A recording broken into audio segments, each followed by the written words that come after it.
दोस्तों, स्वागत है आपका हमारे चैनल आर के वर्मा में। दोस्तों, इस वीडियो में हमने एक बीरबल की बुद्धिमान नई मजेदार कहानी सुनाई है। कृपया वीडियो को पूरा जरूर देखें। दोस्तों, बीरबल की बुद्धि और समस्या को भांप लेने की कला के कारण बादशाह उन्हें खूब पसंद करते थे। इसी कारण से दूसरे लोग बीरबल से उतना ही जलते थे। इन जलने वालों में से एक अकबर का साला भी था। वो हमेशा से ही बीरबल को मिला हुआ खास स्थान लेना चाहता था। बादशाह जानते थे कि बीरबल जैसा कोई और नहीं हो सकता है। वो अपने साले को भी ये बात समझाने की कोशिश करते थे, लेकिन उनका साला हमेशा कहता था कि वो भी काफी बुद्धिमान है। इन सब बातों के कारण एक बार बादशाह के मन में हुआ कि अब ये ऐसे नहीं मानेगा, इसे कुछ कार्य देकर ही समझाने पड़ेगा। तभी अकबर ने अपने साले से कहा कि तुम अपने दिमाग और सूझबूझ से इस कोयले की बोरी को सबसे ज्यादा लालची सेठ दमड़ी लाल को बचकर आओ। अगर तुमने ऐसा कर दिया तो मैं तुम्हें तुरंत बीरबल की जगह दे दूंगा। यह बात सुनकर अकबर का साला हैरान हुआ, लेकिन उसे बीरबल की जगह चाहिए थी। इसी सोच के साथ वो कोयले की बोरी लेकर सेठ के पास पहुंच गया। सेठ ऐसे ही किसी की भी बातों में आने वाला नहीं था, इसलिए उसने उसे खरीदने से मना कर दिया। अब अपना उदास चेहरा लेकर अकबर का साला महल लौट आया। उसने कहा कि मैं इसे नहीं बेच पाया। इतना सुनते ही बादशाह ने बीरबल को अपने पास बुलाया।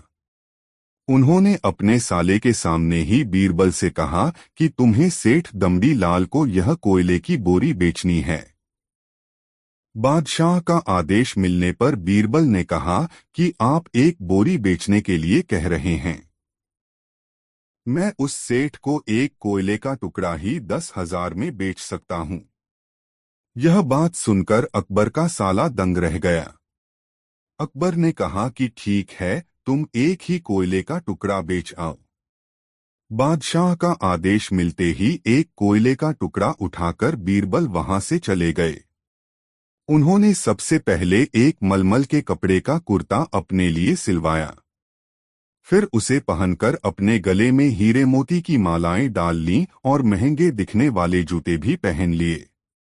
इतना सब करने के बाद बीरबल ने उस कोयले के टुकड़े को सुरमा यानी काजल की तरह बारीक पीसकर एक कांच की डिब्बी में डलवा लिया।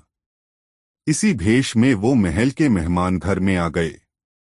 फिर बीरबल ने एक इश्तिहार दिया कि बगदाद में एक जाने माने शेख पहुंचे हैं जो जादुई सुरमा बेचते हैं। सुरमे की खासियत में बीरबल ने लिखवाया कि इसे लगाने वाला अपने पूर्वजों को देख सकता है। यदि पूर्वजों ने कोई धन छुपा कर रखा है तो वो उसका पता भी बता देंगे। इस इश्तिहार के सामने आते ही पूरे नगर में बीरबल के शेख रूप और चमत्कारी सुरमे की ही बात होने लगी। सेठ दमड़ी लाल तक भी यह बात पहुंच गई। उसके मन में हुआ, जरूर मेरे पूर्वज ने धन गाड़ रखा होगा। मुझे तुरंत शेख से संपर्क करना चाहिए। इतना सोचकर दमड़ी लाल शेख बने बीरबल के पास पहुंचा। बीरबल ने जानबूझकर उन्हें पहचाना नहीं। सेठ ने शेख से कहा कि मुझे सुरमे की डिब्बी चाहिए। शेख ने जवाब दिया, बिल्कुल लीजिए, लेकिन एक डिब्बी की कीमत 10,000 रुपए है। सेठ काफी चालाक था। उसने शेख से कहा कि मैं पहले सुरमा आंखों पर लगाना चाहता हूं। उसके बाद पूर्वजों के दिखने पर ही मैं 10,000 रुपए दूंगा।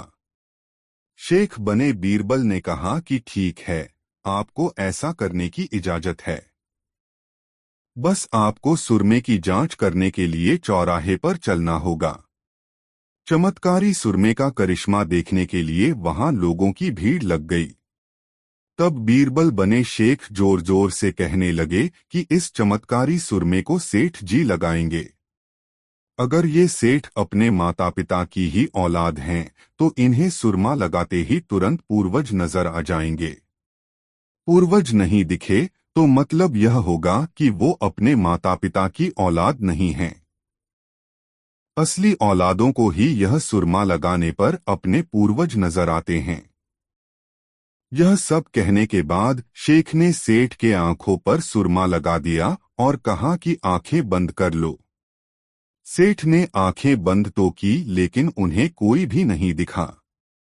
अब सेठ के मन में हुआ कि मैंने कह दिया कि मुझे कोई नहीं दिखा तो भारी अपमान हो जाएगा। इज्जत को बनाए रखने के लिए सेठ ने आंख खोली और कहा कि हाँ, मुझे अपने पूर्वज दिख गए। इसके बाद गुस्से में लाल सेठ ने बीरबल के हाथ में 10,000 रुपए थमा दिए। अब खुश होते हुए बीरबल महल चले गए। उन्होंने कहा कि लीजिए बादशाह, एक कोयले के 10,000 रुपए, और सारा किस्सा सुना दिया। यह देखते ही बादशाह का साला मुंह बनाकर महल से चला गया। उसके बाद से उसने कभी भी बीरबल की जगह लेने की बात अकबर से नहीं की। कहानी से सीख: किसी से ईर्ष्या नहीं करनी चाहिए और अपनी काबिलियत को साबित करने के लिए बुद्धि का उपयोग करना जरूरी है। दोस्तों, यह वीडियो अपने मित्र को जरूर शेयर करें।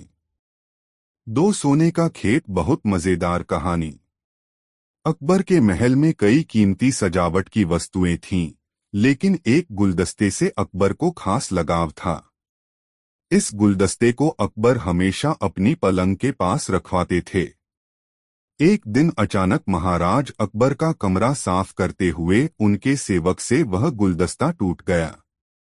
सेवक ने घबराकर उस गुलदस्ते को जोड़ने की बहुत कोशिश की, लेकिन नाकाम रहा। हार कर उसने टूटा गुलदस्ता कूड़ेदान में फेंक दिया और दुआ करने लगा कि राजा को इस बारे में कुछ पता न चले। कुछ देर बाद महाराज अकबर जब महल लौटे तो उन्होंने देखा कि उनका प्रिय गुलदस्ता अपनी जगह पर नहीं है। राजा ने सेवक से उस गुलदस्ते के बारे में पूछा तो सेवक डर के मारे कांपने लगा। सेवक को जल्दी में कोई अच्छा बहाना नहीं सूझा, तो उसने कहा कि महाराज, उस गुलदस्ते को मैं अपने घर ले गया हूं ताकि अच्छे से साफ कर सकूं। यह सुनते ही अकबर बोले, मुझे तुरंत वो गुलदस्ता लाकर दो। अब सेवक के पास बचने का कोई रास्ता नहीं था। सेवक ने महाराज अकबर को सच बता दिया कि वो गुलदस्ता टूट चुका है। यह सुनकर राजा आग बबूला हो गए। क्रोध में राजा ने उस सेवक को फांसी की सजा सुना दी। राजा ने कहा, झूठ मैं बर्दाश्त नहीं करता हूं। जब गुलदस्ता टूट ही गया था तो झूठ बोलने की क्या जरूरत थी। अगले दिन इस घटना के बारे में जब सभा में जिक्र हुआ तो बीरबल ने इस बात का विरोध किया। बीरबल बोले कि झूठ हर व्यक्ति कभी न कभी बोलता ही है। किसी के झूठ बोलने से अगर कुछ बुरा या गलत नहीं होता तो झूठ बोलना गलत नहीं है। बीरबल के मुंह से ऐसे शब्द सुनकर अकबर उसी समय बीरबल पर भड़क गए। उन्होंने सभा में लोगों से पूछा कि कोई ऐसा है यहाँ जिसने झूठ बोला हो। सबने राजा को कहा कि नहीं, वो झूठ नहीं बोलते। यह बात सुनते ही राजा ने बीरबल को राज्य से निकाल दिया। राज दरबार से निकलने के बाद बीरबल ने ठान ली कि वो इस बात को साबित करके रहेंगे कि हर व्यक्ति अपने जीवन में कभी न कभी झूठ बोलता है। बीरबल के दिमाग में एक तरकीब आई, जिसके बाद बीरबल सीधे सुनार के पास गए। उन्होंने जौहरी से सोने की गेहूं जैसी दिखने वाली बाली बनवाई और उसे लेकर महाराज अकबर की सभा में पहुंच गए। अकबर ने जैसे ही बीरबल को सभा में देखा तो पूछा कि अब तुम यहाँ क्यों आए हो। बीरबल बोले, जहां पनाह, आज ऐसा चमत्कार होगा जो किसी ने कभी नहीं देखा होगा। बस आपको मेरी पूरी बात सुननी होगी। राजा अकबर और सभी सभापतियों की जिज्ञासा बढ़ गई और राजा ने बीरबल को अपनी बात कहने की अनुमति दे दी। बीरबल बोले, आज मुझे रास्ते में एक सिद्ध पुरुष के दर्शन हुए। उन्होंने मुझे यह सोने से बनी गेहूं की बाली दी है और कहा कि इसे जिस भी खेत में लगाओगे वहां सोने की फसल उगेगी। अब इसे लगाने के लिए मुझे आपके राज्य में थोड़ी सी जमीन चाहिए। राजा ने कहा, यह तो बहुत अच्छी बात है, चलो हम तुम्हें जमीन दिला देते हैं। अब बीरबल कहने लगे कि मैं चाहता हूं कि पूरा राज दरबार यह चमत्कार देखे। बीरबल की बात मानते हुए पूरा राज दरबार खेत की ओर चल पड़ा। खेत में पहुंचकर बीरबल ने कहा कि इस सोने से बनी गेहूं की बाली से फसल तभी उगेगी जब इसे ऐसा व्यक्ति लगाए जिसने जीवन में कभी झूठ न बोला हो। बीरबल की बात सुनकर सभी राजदरबारी खामोश हो गए और कोई भी गेहूं की बाली लगाने के लिए तैयार नहीं हुआ। राजा अकबर बोले कि क्या राजदरबार में कोई ऐसा व्यक्ति नहीं है जिसने अपने जीवन में कभी झूठ न बोला हो। सभी खामोश थे। बीरबल बोले, जहां पनाह, अब आप ही इस बाली को खेत में रोप दीजिए। बीरबल की बात सुनकर महाराज का सिर झुक गया। उन्होंने कहा, बचपन में मैंने भी कई झूठ बोले हैं, तो मैं इसे कैसे लगा सकता हूँ। इतना कहते ही बादशाह अकबर को यह बात समझ आ गई कि बीरबल सही कह रहे थे कि इस दुनिया में कभी न कभी सभी झूठ बोलते हैं। इस बात का एहसास होते ही अकबर उस सेवक की फांसी की सजा को रोक देते हैं। कहानी से सीख, बिना सोचे समझे किसी को बड़ा दंड नहीं देना चाहिए। हर काम को सोच विचार कर ही किया जाना चाहिए। साथ ही एक छोटे से झूठ की वजह से किसी व्यक्ति का आकलन भी नहीं किया जाना चाहिए, क्योंकि कुछ परिस्थितियां ऐसी होती हैं कि लोग झूठ बोल देते हैं। दोस्तों, यह कहानी कैसी लगी कमेंट में जरूर बताएं और वीडियो को एक लाइक जरूर कर दें। 3 बुद्धि से भरा बर्तन बहुत मजेदार कहानी। एक बार की बात है, राजा अकबर व उनके प्रिय बीरबल के बीच कुछ मनमुटाव हो गया। इसके चलते राजा ने बीरबल को राज्य से दूर जाने की सजा दे दी। इस परिस्थिति में भी बीरबल ने हार न मानी और उन्होंने अन्य गांव जाकर वेश बदलकर खेती करना शुरू किया। अब वह एक किसान के रूप में अपना जीवन गुजारने लगे।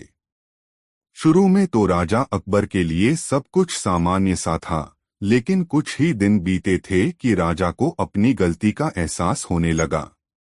वह अपनी दैनिक दिनचर्या में बीरबल को याद करने लगे थे। जब भी उनके समक्ष कोई मुश्किल परेशानी आती तो उन्हें बीरबल की कमी खूब खलती थी। एक दिन राजा अकबर से रहा न गया। उन्होंने अपने सेनापति को बुलाया और उन्हें बीरबल को ढूंढ लाने का आदेश दिया। राजा की आज्ञा अनुसार हर गांव, हर गली में बीरबल की खोज शुरू की गई। सभी सैनिकों ने हर एक कोना छान मारा, लेकिन वे बीरबल को ढूंढ न सके। राजा को जब इस बात की जानकारी मिली तो वे बड़े निराश हुए। अब बीरबल से मिलने की उनकी बेचैनी और बढ़ने लगी थी। अचानक राजा के मन में एक उपाय आया। उन्होंने आदेश दिया कि सभी गांव के मुखिया को संदेश भेजा जाए कि उन सभी को एक बर्तन के अंदर बुद्धि डालकर राजा को भेजना होगा। जो भी इस आदेश को पूरा नहीं करेगा, उसे इसके बदले एक बर्तन में हीरे जवाहरात भरकर राजा को भेजना पड़ेगा। सभी गांववासी राजा के इस अजीबोगरीब आदेश को सुनकर परेशान थे। सभी यह सोचकर हैरान थे कि बुद्धि को किस तरह एक बर्तन में भरा जाए। बुद्धि तो सभी के पास उपलब्ध थी, लेकिन उसे किस तरह एक बर्तन में डालना है, यह सोचकर सभी परेशानी में थे। ऐसा न कर पाने की अवस्था में उन्हें उसी बर्तन को कीमती हीरे जेवरों से भरना था, जो कि इससे भी बड़ी समस्या थी। वहीं जिस गांव में बीरबल एक सामान्य किसान का वेश बनाकर रह रहे थे, वहां भी राजा का यह आदेश चर्चा का विषय बना हुआ था। गांव के सभी बड़े बुजुर्ग निराश होकर बैठे हुए थे कि वहां बीरबल आए और उन्होंने कहा कि वह इस समस्या का समाधान निकाल सकते हैं। पहले तो किसी को भी इस बात का यकीन नहीं हुआ, लेकिन उनके पास बीरबल पर विश्वास करने के अलावा और कोई रास्ता नहीं था। इसलिए इस काम की बागडोर बीरबल को सौंपी गई। उस वक्त गांव में तरबूज की फसल उगाने का समय था। बीरबल ने तरबूज के पौधे की एक बेल को एक बर्तन में डाला। धीरे धीरे उस बेल में तरबूज का फल लगने लगा और समय के साथ ही तरबूज ने बर्तन का आकार ले लिया। जैसे ही बर्तन तरबूज से पूरा भर गया, बीरबल ने बेल को फल से अलग किया और उस बर्तन को तरबूज समेत राजा के दरबार में भिजवा दिया। साथ में यह संदेश भी भेज कि उस बर्तन के अंदर बुद्धि भरी है और राजा को बर्तन को बिना तोड़े ही बुद्धि को निकालना होगा। जैसे ही राजा ने तरबूज से भरा हुआ बर्तन देखा, वह उसे निकालने की शर्त सुनी तो उन्हें यकीन हो गया कि ऐसा विचार केवल बीरबल का ही हो सकता है। उन्होंने जल्दी से अपना घोड़ा मंगवाया और बीरबल को अपने साथ वापस लाने के लिए गांव की ओर चल दिए। कहानी से सीख। इस कहानी से हमें यह शिक्षा मिलती है कि हर मुश्किल सवाल का कोई न कोई जवाब जरूर होता है। हमें केवल थोड़ा हटकर सोचने की जरूरत होती है। 4 बीरबल की योग्यता। नई मजेदार कहानी। बादशाह अकबर के दरबार में बीरबल का बोलबाला था। बीरबल की चतुराई और सूझबूझ ने उन्हें बादशाह का खास बना दिया था। इस कारण दरबार में बहुत से लोग बीरबल से जलते थे। इन लोगों में बादशाह अकबर के साले साहब भी थे। साले साहब बीरबल को नीचा दिखाने के लिए कोई भी मौका नहीं छोड़ते थे, लेकिन हर बार उन्हें ही मुंह की खानी पड़ती थी। बेगम का भाई होने की वजह से बादशाह भी उसे कुछ नहीं कहते थे। एक दिन बीरबल की गैर मौजूदगी में साले साहब ने बादशाह अकबर से दीवान पद की मांग कर डाली। बादशाह ने साले साहब की परीक्षा लेने की सोची। उन्होंने साले साहब से कहा, आज मुझे सुबह सुबह महल के पीछे बिल्ली के बच्चों की आवाज सुनाई दी है। लगता है कि किसी बिल्ली ने बच्चे दिए हैं। जाकर देखकर आओ कि यह बात सच है या नहीं। साले साहब झट से महल के पीछे गए और वापस आकर बोलते हैं, आपकी बात सच है, महल के पीछे एक बिल्ली ने बच्चों को जन्म दिया है। बादशाह ने कहा, अच्छा, जरा यह बताओ कि बिल्ली ने कितने बच्चों को जन्म दिया है। साले साहब ने जवाब में कहा, यह तो मुझे नहीं पता, मैं अभी पता करके आता हूँ महाराज। इतना कहकर वो फिर से महल के पीछे गए और वापस आकर कहते हैं, महाराज, बिल्ली 5 बच्चों की मां बनी है। बादशाह अकबर ने पूछा, अच्छा, जरा यह बताओ कि उन 5 बच्चों में से कितनी मादा हैं और कितने नर हैं। साले साहब ने जवाब में कहा, मैंने यह तो देखा ही नहीं, मैं अभी देखकर आता हूँ। इतना कहकर वो फिर से महल के पीछे जाते हैं और थोड़ी देर बाद आकर कहते हैं, महाराज, बिल्ली के 5 बच्चों में से 3 नर हैं और 2 मादा हैं। बादशाह अकबर ने अपने साले साहब से फिर से एक सवाल पूछा, बिल्ली के नर बच्चे किस रंग के हैं। सवाल के जवाब में साले साहब ने कहा, मैं अभी देखकर आता हूँ। बादशाह अकबर ने कहा, रहने दो, बैठ जाओ। इतने में बीरबल राज दरबार में पहुंच चुके थे। बादशाह ने बीरबल से कहा, बीरबल, महल के पीछे बिल्ली ने बच्चों को जन्म दिया है, जरा देखकर आओ कि क्या यह बात सही है। बीरबल ने कहा, मैं अभी देखकर आता हूँ महाराज। ऐसा कहकर वह महल के पीछे देखने के लिए चले गए। वापस लौटकर बीरबल ने बादशाह अकबर को बताया, महाराज, बिल्ली ने बच्चों को जन्म दिया है। बादशाह ने बीरबल से पूछा, बिल्ली कितने बच्चों की मां बनी है। बीरबल ने तुरंत जवाब दिया, महाराज, 5 बच्चों की। बादशाह ने फिर से सवाल किया, बिल्ली के बच्चों में से कितनी मादा हैं और कितने नर हैं। बीरबल ने तुरंत जवाब दिया, महाराज, 3 नर और 2 मादा। बादशाह अकबर ने एक बार फिर से बीरबल से सवाल किया, बिल्ली के नर बच्चे किस रंग के हैं। बीरबल ने तुरंत जवाब दिया, महाराज, 2 नर बच्चों का रंग काला और एक का बादामी है। अब महाराज ने पास बैठे अपने साले साहब की तरफ देखा और पूछा, तुम्हारा इस बारे में क्या कहना है। साले साहब शर्मिंदगी से सिर झुकाए बैठे रहे और कुछ न कह सके। कहानी से सीख। इस कहानी से हमें यह सीख मिलती है कि हमें किसी की सफलता से जलना नहीं चाहिए। दोस्तों, इस वीडियो को एक लाइक जरूर कर दें। 5 कुएं का पानी की कहानी। एक किसान बहुत परेशान था। उसे अपने खेतों को सींचने के लिए पानी की जरूरत थी। इसलिए वह कई दिनों से अपनी जमीन के आसपास किसी कुएं की तलाश कर रहा था। इसी तलाश में वह घूम ही रहा था कि अचानक उसे एक कुआं दिखा। यह कुआं उसके खेतों से बहुत नजदीक था, इसलिए किसान बहुत खुश हुआ। उसने सोचा कि अब उसकी परेशानी खत्म हो गई। यह सोचकर वह खुशी खुशी घर चला गया। अगले दिन वह पानी लेने कुएं पर पहुंचा। जैसे ही उसने कुएं के नजदीक रखी बाल्टी कुएं में डाली, वहां एक आदमी आ धमका। वह किसान से बोला, यह कुआं मेरा है, तुम इससे पानी नहीं ले सकते। अगर तुम इस कुएं से पानी लेना चाहते हो तो तुम्हें इस कुएं को खरीदना होगा।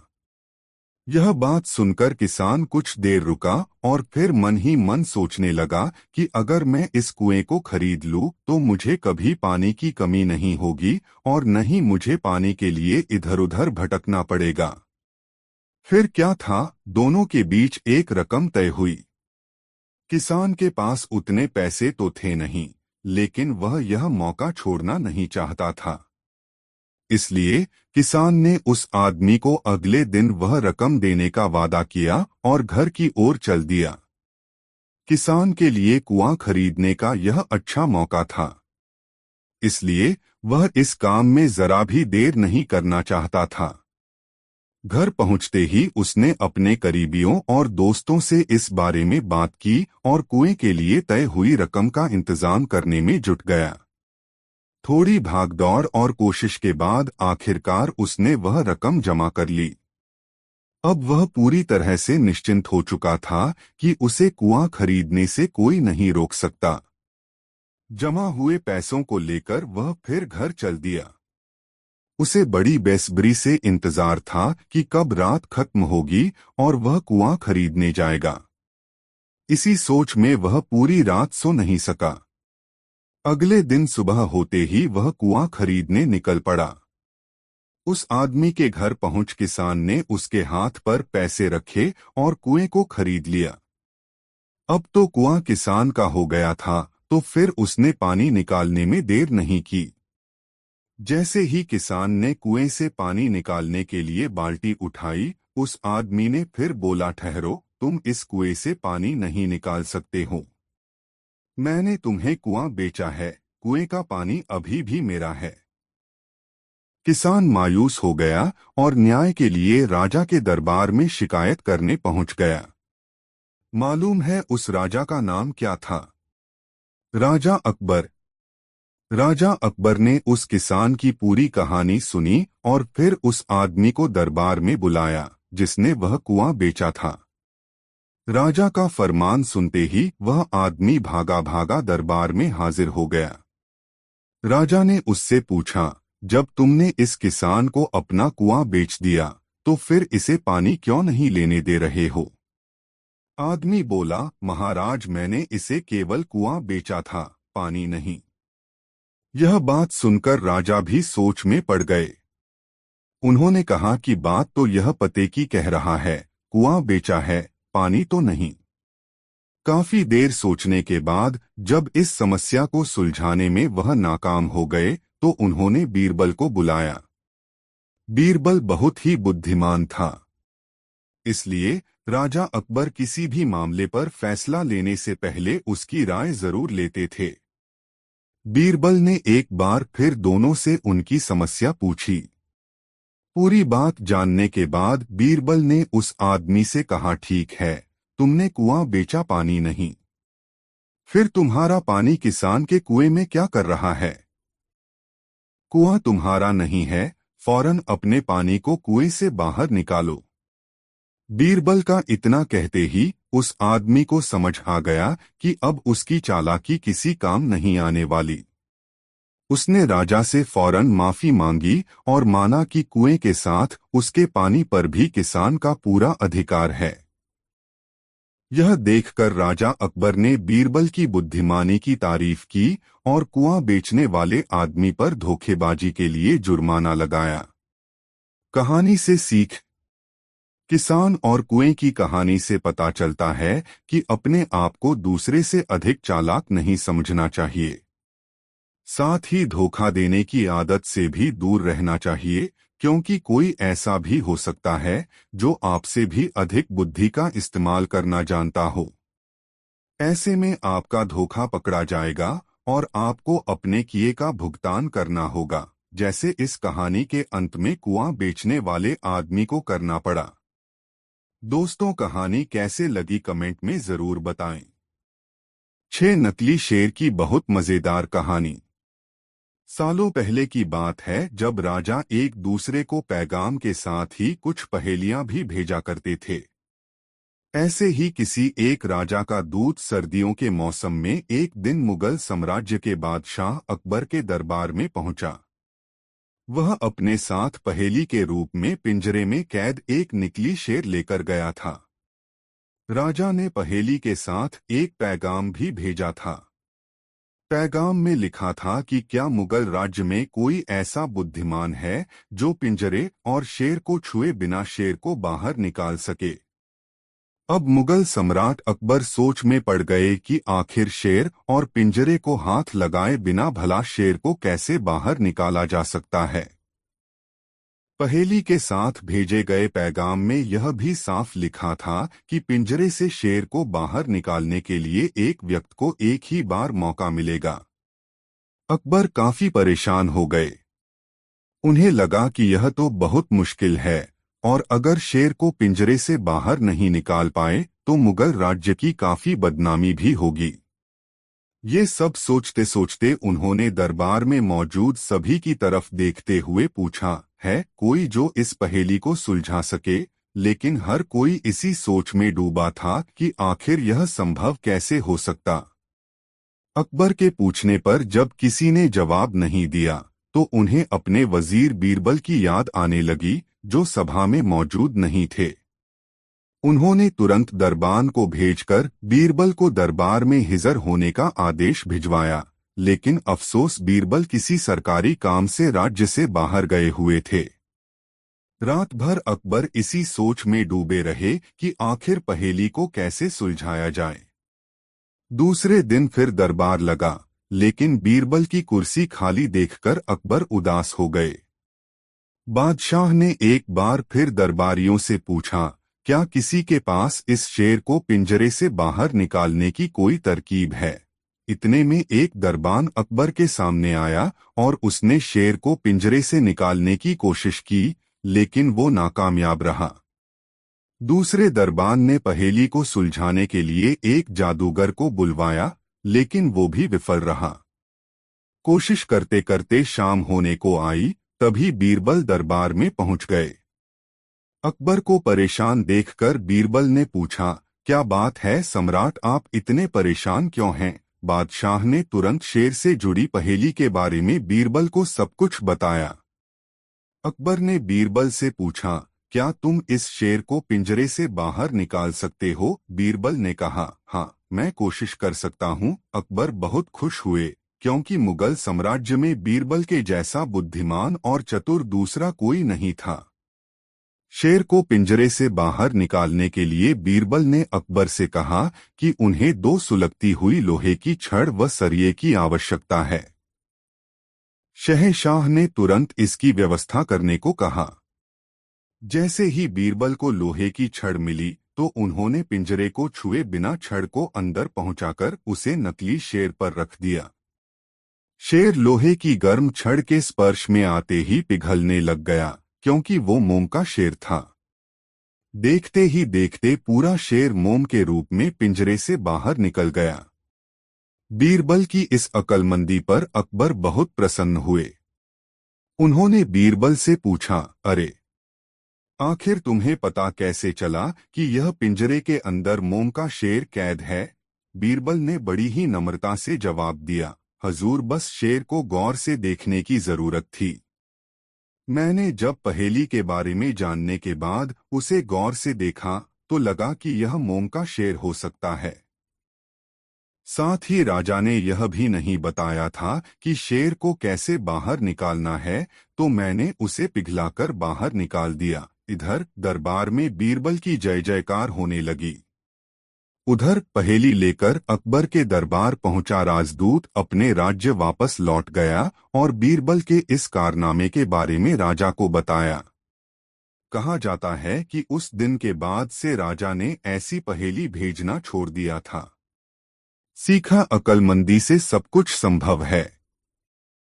हर जगह बल नहीं, बिल्क बुद्धि का प्रयोग किया जाना चाहिए। दिमाग से हर समस्या का समाधान हो सकता है। दोस्तों, वीडियो को एक लाइक जरूर कर दे और चैनल को सब्सक्राइब जरूर कर ले। एक दरबारी ने अपने पुत्र को अकबर के दरबार में खजांची नियुक्त करने की योजना बनाई। उसने दरबार में इसके लिए कार्य शुरू कर दिया, लेकिन वह जानता था कि बीरबल ऐसा नहीं होने देगा क्योंकि उसका पुत्र भरोसे लायक नहीं था। एक दिन बीरबल को दरबार में आने में देर हो गई। उसने अकबर से पूछा, जहांपनाह, क्या आपको नहीं लगता बीरबल दरबार को अहमियत नहीं देते? उन्हें उनका स्थान दिखाने की जरूरत है। अकबर, तुम्हारे दिमाग में क्या चल रहा है? दरबारी, मैं आपको सलाह देता है कि आप उसकी सारी बातों को मना करना शुरू कर दो। अकबर, ठीक है। जब बीरबल दरबार पहुंचे तो अकबर ने पूछा, बीरबल, आज तुम्हें देरी क्यों हो गई? बीरबल, मेरी पत्नी की तबीयत ठीक नहीं थी, जहांपना। कृपया मुझे माफ कर दीजिए। अकबर ने कहा, मैं तुम्हें माफी नहीं दूंगा। बीरबल, क्या हम राज्य की बातों पर विचार विमर्श करें? अकबर, नहीं, हम नहीं करते। बीरबल, तो फिर शायद आप मुझे घर जाने की इजाजत दे दें। अकबर, नहीं, तुम घर नहीं जा सकते। बीरबल समझ गए कुछ तो बात है और दरबारी के हाव भाव देखकर वह समझ गए इसके लिए कौन जिम्मेदार है। बीरबल बोले, मेरी एक आखिरी प्रार्थना है कि आप दरबारी के पुत्र को खजांची नियुक्त कर दें। नहीं, मैं उसे खजांची नहीं बनाऊंगा। यह सुनकर दरबारी को मुंह की खानी पड़ी। शिक्षा, लोगों की नकारात्मक सोच को सकारात्मक परिणाम में बदलना सीखो। दोस्तों, वीडियो को लाइक जरूर कर दे। एक दिन अकबर अपने दोस्तों के साथ बैठकर बातचीत कर रहे थे और उनके आसपास पूरे देश के समझदार, अच्छे और सृजनात्मक व्यक्ति थे। वे कह रहे थे, अकबर ने बीरबल को थप्पड़ मारा बिना किसी कारण के। लेकिन बादशाह को तो कोई थप्पड़ नहीं मार सकता, लेकिन वह थप्पड़ कहाँ गया? तभी बीरबल ने अपने साथ खड़े व्यक्ति को थप्पड़ मारा। सबने सोचा, यह तो अजीब है। अब जिस व्यक्ति को थप्पड़ लगा उसने अनोखा उत्तर दिया। उसने पूछने की बजाय अपने साथ खड़े व्यक्ति को थप्पड़ मारा। और उस व्यक्ति ने सोचा शायद यह दरबार का चलन है, तो उसने अगले व्यक्ति को थप्पड़ मारा। इस तरह थप्पड़ पूरे दरबार में फैल गया। उसी रात अकबर की पत्नी ने उन्हें थप्पड़ मारा। तब उन्होंने पूछा, आपने मुझे क्यों मारा? वह बोली, यह क्या प्रश्न है? यह तो एक खेल है। अकबर बोले, तुम्हें किसने कहा यह एक खेल है? वह बोली, हमने पूरा दिन सुना कि आपके दरबार में एक अनोखा खेल शुरू हुआ है, जिसका नियम यह है कि जो आपको मारे आप उसे वापस नहीं मार सकते, आपको किसी और को ढूंढना पड़ता है। और किसी ने मुझे थप्पड़ मारा, इसलिए आपका थप्पड़ आपके पास वापस आ गया। अब खेल पूरा हुआ। इस कहानी से शिक्षा, हर तरह के चाल ढाल और काम की अनचाही शुरुआत होती है। इस संसार में हजारों खेल चल रहे हैं जिसके हम सब भागीदार हैं। थप्पड़ या फिर कोई अच्छा परिणाम आप तक देर सवेर पहुंच ही जाता है। वह कहाँ जाएगा? अच्छे कार्य आपको इनाम दिलाते हैं, जबकि आपके बुरे विचार या कार्य आपको सजा भी दिलाते हैं। शायद हम भूल जाते हैं हमने कब शुरुआत की। संसार बड़ा है, आप तक लौटने में समय लगता है, लेकिन हर चीज अपने स्रोत तक वापस आ जाती है। यह जीवन के मूल नियमों में से एक है। दोस्तों, वीडियो को लाइक जरूर कर दे और कमेंट में बताएं कहानी कैसी लगी। 3 बीरबल एक ईमानदार तथा धर्मप्रिय व्यक्ति था। वह प्रतिदिन ईश्वर की आराधना बिना नागा किया करता था। इससे उसे नैतिक व मानसिक बल प्राप्त होता था। वह अक्सर कहा करता था कि ईश्वर जो कुछ भी करता है मनुष्य के भले के लिए ही करता है। कभी कभी हमें ऐसा लगता है कि ईश्वर हम पर कृपा दृष्टि नहीं रखता, लेकिन ऐसा होता नहीं। कभी कभी तो उसके वरदान को भी लोग शाप समझने की भूल कर बैठते हैं। वह हमको थोड़ी पीड़ा इसलिए देता है ताकि बड़ी पीड़ा से बच सकें। एक दरबारी को बीरबल की ऐसी बातें पसंद न आती थीं। एक दिन वही दरबारी दरबार में बीरबल को संबोधित करता हुआ बोला, देखो ईश्वर ने मेरे साथ क्या किया। कल शाम को जब मैं जानवरों के लिए चारा काट रहा था तो अचानक मेरी छोटी उंगली कट गई। क्या अब भी तुम यही कहोगे कि ईश्वर ने मेरे लिए यह अच्छा किया है? कुछ देर चुप रहने के बाद बोला बीरबल, मेरा अब भी यही विश्वास है, क्योंकि ईश्वर जो कुछ भी करता है मनुष्य के भले के लिए ही करता है। सुनकर वह दरबारी नाराज हो गया कि मेरी तो उंगली कट गई और बीरबल को इसमें भी अच्छाई नजर आ रही है। मेरी पीड़ा तो जैसे कुछ भी नहीं। कुछ अन्य दरबारियों ने भी उसके सुर में सुर मिलाया। तभी बीच में हस्तक्षेप करते हुए बादशाह अकबर बोले, बीरबल हम भी अल्लाह पर भरोसा रखते हैं, लेकिन यहाँ तुम्हारी बात से सहमत नहीं। इस दरबारी के मामले में ऐसी कोई बात नहीं दिखाई देती जिसके लिए उसकी तारीफ की जाए। बीरबल मुस्कुराता हुआ बोला, ठीक है जहां पनाह, समय ही बताएगा। अब 3 महीने बीत चुके थे। वह दरबारी जिसकी उंगली कट गई थी घने जंगल में शिकार खेलने निकला हुआ था। एक हिरन का पीछा करते वह भटककर आदिवासियों के हाथों में जा पड़ा। वे आदिवासी अपने देवता को प्रसन्न करने के लिए मानव बलि में विश्वास रखते थे। आठ वे उस दरबारी को पकड़कर मंदिर में ले गए बलि चढ़ाने के लिए। लेकिन जब पुजारी ने उसके शरीर का निरीक्षण किया तो हाथ की एक उंगली कम पाई।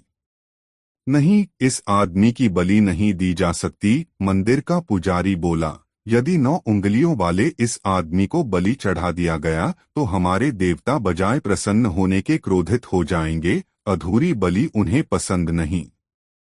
हमें महामारियों, बाढ़ या सूखे का प्रकोप झेलना पड़ सकता है, इसलिए इसे छोड़ देना ही ठीक होगा।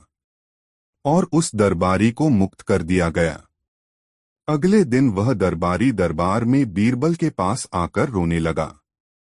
तभी बादशाह भी दरबार में आ पहुंचे और उस दरबारी को बीरबल के सामने रोता देखकर हैरान रह गए।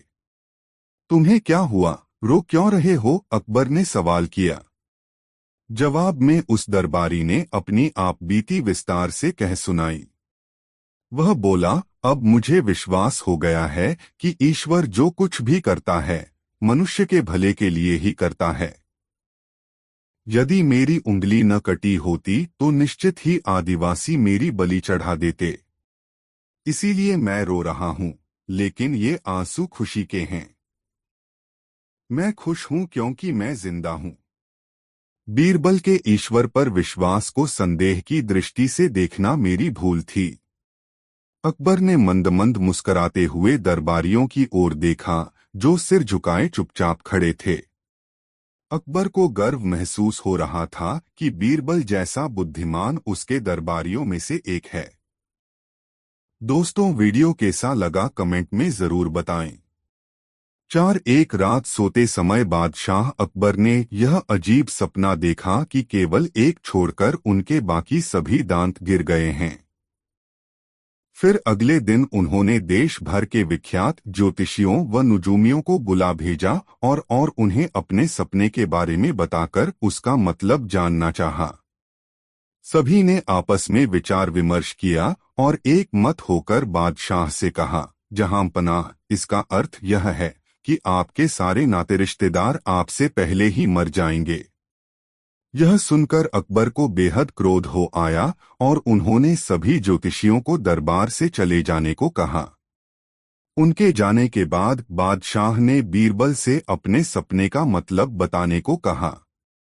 कुछ देर तक तो बीरबल सोच में डूबा रहा, फिर बोला, हुजूर, आपके सपने का मतलब तो बहुत ही शुभ है। इसका अर्थ है कि अपने नाते रिश्तेदारों के बीच आप ही सबसे अधिक समय तक जीवित रहेंगे। बीरबल की बात सुनकर बादशाह बेहद प्रसन्न हुए। बीरबल ने भी वही कहा था जो ज्योतिषियों ने, लेकिन कहने में अंतर था। बादशाह ने बीरबल को इनाम देकर विदा किया। दोस्तों, इस वीडियो को लाइक जरूर कर दें। एक दिन बादशाह अकबर ने दरबार में आते ही दरबारियों से पूछा, किसी ने आज मेरी मूछें नोचने की जुर्रत की, उसे क्या सजा दी जानी चाहिए? दरबारियों में से किसी ने कहा उसे सूली पर लटका देना चाहिए, किसी ने कहा उसे फांसी दे देनी चाहिए, किसी ने कहा उसका गर्दन धड़ से तत्काल उड़ा देना चाहिए। बादशाह नाराज हुए।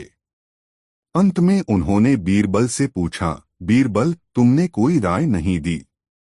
जहां पनाह, खता माफ हो, इस गुनहगार को तो सजा के बजाय उपहार देना चाहिए, बीरबल ने जवाब दिया। बादशाह हौले से मुस्कराए और बोले, क्या मतलब?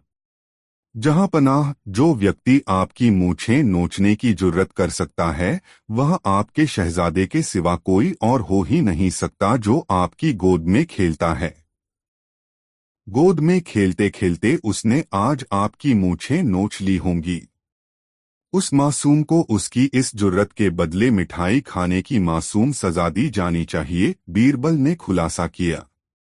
बादशाह ने ठहाका लगाया और दरबारी बगले झांकने लगे। दोस्तों, वीडियो को लाइक जरूर कर दे। एक बार एक व्यापारी अपने किसी काम से कुछ दिनों के लिए प्रदेश से दूर गया हुआ था। जब वह अपना काम खत्म करके घर पहुंचा तो देखता है कि उसकी पूरी तिजोरी खाली है। उसकी मेहनत की सारी कमाई चोरी हो चुकी है। व्यापारी घबरा गया और उसने अपने घर के सारे नौकरों को बुलाया। व्यापारी के घर में कुल 5 नौकर थे। व्यापारी की एक आवाज पर सारे नौकर उसके सामने आकर खड़े हो गए। व्यापारी ने उनसे पूछा, तुम लोगों के होते हुए घर में इतनी बड़ी चोरी कैसे हो गई? जब चोर आकर मेरी पूरी तिजोरी साफ कर गया, उस समय कहाँ थे सब के सब? एक नौकर ने जवाब दिया, हमें नहीं पता ये चोरी कब हुई मालिक, हम सो रहे थे। उसकी यह बात सुनकर व्यापारी गुस्से से आग बबूला हो उठा और बोला, मुझे तो लगता है कि तुम 5 में से किसी एक ने ही चोरी की है। तुम्हारा हिसाब अब बादशाह अकबर ही करेंगे। यह कहता हुआ वो महल की ओर चल पड़ा। बादशाह अकबर अपने दरबार में बैठकर जनता की समस्या सुन रहे थे कि तभी व्यापारी वहां पहुंच गया। व्यापारी ने कहा, न्याय हुजूर, न्याय, मेरी समस्या को दूर करें। बादशाह ने पूछा, क्या हुआ? कौन हो तुम और क्या है तुम्हारी समस्या? व्यापारी बोला, मैं आप ही के राज्य में रहने वाला एक व्यापारी हूँ महाराज। एक जरूरी काम से कुछ दिनों के लिए प्रदेश से बाहर गया था। जब वापस आया तो मेरी सारी तिजोरी लुट चुकी थी। मैं बर्बाद हो गया, हुजूर, मेरी मदद करें। यह सुनकर बादशाह ने व्यापारी से कुछ सवाल पूछे, जैसे कितना सामान चोरी हुआ, क्या उसे किसी पर शक है आदि। सवालों के जवाब मिलने के बाद अकबर ने व्यापारी का मामला बीरबल को सौंप दिया और कहा कि असली चोर को पकड़ने में बीरबल उसकी मदद करेंगे। अगले दिन बीरबल व्यापारी के घर पहुंचे। उन्होंने सभी नौकरों को बुलाया और उनसे पूछा कि चोरी की रात वो सभी कहाँ थे। सभी ने कहा कि वो व्यापारी के घर में ही रहते हैं और उस रात भी व्यापारी के घर में ही सो रहे थे। बीरबल ने उनकी बात मान ली और कहा, आप सभी को परेशान होने की जरूरत नहीं है। मेरे हाथ में ये 5 जादुई लकड़ियां हैं। मैं आप सभी को एक एक लकड़ी दूंगा। जो भी चोर होगा उसकी लकड़ी आज रात 2 इंच लंबी हो जाएगी और चोर पकड़ा जाएगा। हम सभी कल यहीं मिलेंगे। यह कह बीरबल ने सबसे हाथ में एक एक लकड़ी पकड़ाई और वहां से चले गए। दिन ढल गया। अगले दिन बीरबल फिर से व्यापारी के घर पहुंचे और उन्होंने सभी नौकरों को अपनी अपनी लकड़ी के साथ बुलाया। जब बीरबल ने सबकी लकड़ी देखी तो उन्होंने देखा कि एक नौकर की लकड़ी 2 इंच छोटी है। बस फिर क्या था? बीरबल ने तुरंत सिपाहियों को उस नौकर को पकड़ने का आदेश दिया। व्यापारी इस पूरी घटना को समझ नहीं पाया और असमंजस से बीरबल की तरफ देखने लगा। बीरबल ने व्यापारी को समझाया कि कोई लकड़ी जादुई नहीं थी, लेकिन चोर को इस बात का डर था कि उसकी लकड़ी 2 इंच बड़ी हो जाएगी और इस डर से उसने अपनी लकड़ी को 2 इंच काट दिया और वह पकड़ा गया। व्यापारी बीरबल की चतुराई से बहुत प्रभावित हुआ और उसका धन्यवाद किया। सीख, गलत काम चाहे जितना भी चतुराई से किया जाए, लेकिन वो सभी की नजरों में आ जाता है और उसका अंजाम हमेशा बुरा ही होता है। 6 एक दफा शहंशाह अकबर ने घोषणा की कि यदि कोई व्यक्ति सर्दी के मौसम में नर्मदा नदी के ठंडे पानी में घुटनों तक डूबा रहकर सारी रात गुजार देगा, उसे भारी भरकम तोहफे से पुरस्कृत किया जाएगा। एक गरीब धोबी ने अपनी गरीबी दूर करने की खातिर हिम्मत की और सारी रात नदी में घुटने पानी में ठिठुरते बिताई और जहांपनाह से अपना इनाम लेने पहुंचा। बादशाह अकबर ने उससे पूछा, तुम कैसे सारी रात बिना सोए खड़े खड़े ही नदी में रात बिताए? तुम्हारे पास क्या सबूत है? धोबी ने उत्तर दिया, जहांपनाह, मैं सारी रात नदी छोर के महल के कमरे में जल रहे दीपक को देखता रहा और इस तरह जागते हुए सारी रात नदी के शीतल जल में गुजारी। बादशाह ने क्रोधित होकर कहा, तो इसका मतलब यह हुआ कि तुम महल के दिए की गर्मी लेकर सारी रात पानी में खड़े रहे और इनाम चाहते हो। सिपाहियों, इसे जेल में बंद कर दो। बीरबल भी दरबार में था। उसे यह देख बुरा लगा कि बादशाह नाहक ही उस गरीब पर जुल्म कर रहे हैं।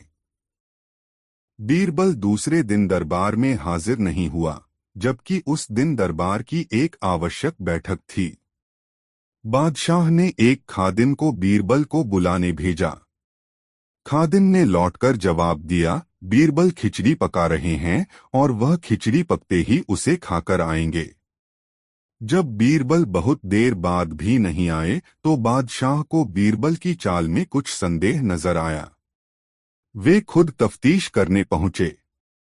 बादशाह ने देखा कि एक बहुत लंबे से डंडे पर एक घड़ा बांधकर उसे बहुत ऊंचा लटका दिया गया है और नीचे जरा सा आग जल रहा है। पास में बीरबल आराम से खटिए पर लेटे हुए हैं। बादशाह ने तमक्कर पूछा, यह क्या तमाशा है? क्या ऐसी भी खिचड़ी पकती है? बीरबल ने कहा, माफ करें जहांपनाह, जरूर पकेगी। वैसी ही पकेगी जैसी कि धोबी को महल के दिए की गर्मी मिली थी। बादशाह को बात समझ में आ गई। उन्होंने बीरबल को गले लगाया और धोबी को रिहा करने और उसे इनाम देने का हुक्म दिया। दोस्तों, वीडियो को लाइक जरूर कर दें और कमेंट में बताएं कहानी कैसी लगी। 6 पैर और चप्पल नई कहानी। बीरबल बहुत नेक दिल इंसान थे। वह सैदव दान करते रहते थे और इतना ही नहीं, बादशाह से मिलने वाले इनाम को भी ज्यादातर गरीबों और दीन दुखियों में बांट देते थे, परंतु इसके बावजूद भी उनके पास धन की कोई कमी न थी। दान देने के साथ साथ बीरबल इस बात से भी चौकन्ने रहते थे कि कपटी व्यक्ति उन्हें अपनी दीनता दिखाकर ठग न लें। ऐसे ही अकबर बादशाह ने दरबारियों के साथ मिलकर एक योजना बनाई कि देखें कि सच्चे दीन दुखियों की पहचान बीरबल को हो पाती है या नहीं। बादशाह ने अपने एक सैनिक को वेश बदलवाकर दीनहीन अवस्था में बीरबल के पास भेजा कि अगर वह आर्थिक सहायता के रूप में बीरबल से कुछ ले आएगा तो अकबर की ओर से उसे इनाम मिलेगा। एक दिन जब बीरबल पूजा पाठ करके मंदिर से आ रहे थे तो भेष बदले हुए सैनिक ने बीरबल के सामने आकर कहा, हुजूर दीवान, मैं और मेरे 8 छोटे बच्चे हैं जो 8 दिनों से भूखे हैं। भगवान का कहना है कि भूखों को खाना खिलाना बहुत पुण्य का कार्य है। मुझे आशा है कि आप मुझे कुछ दान देकर अवश्य ही पुण्य कमाएंगे।